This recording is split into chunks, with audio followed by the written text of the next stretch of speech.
সকলকে রবিবার দুপুরের অনেক অনেক শুভেচ্ছা। আজকে আপনাদের বাড়িতে দুপুরবেলা কি রান্না হয়েছিল ঝটপট কমেন্টে বলে ফেলুন দেখি। আর তার মধ্যে কোন রান্নার রেসিপিটা আপনারা চান। আজকে অথেন্টিক বেঙ্গলি কুইজিনে হয়েছিল দেরাদুন রাইসের সরু চালের ভাত, আলু দিয়ে মুরগির ঝোল আর স্যালাড। আসলে কি বলুন তো, রবিবার দিন এত ঘরের কাজ থাকে, নিজেকে পরিপাটি করার কাজ, তার মধ্যে অল্প সময় এটা খুব তাড়াতাড়ি বানিয়ে নেওয়া যায়।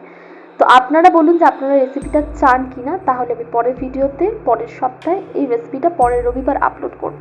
আর ততক্ষণ ঝটপট করে অথেন্টিক বেঙ্গলি কুজিন ইউটিউব চ্যানেলকে সাবস্ক্রাইব করুন, লাইক করুন, শেয়ার করুন ভিডিওগুলো, আর আরও বেশি করে করে আমার পাশে থাকুন একদম বিশুদ্ধ খাঁটি বাঙালি পদের রেসিপি পেতে।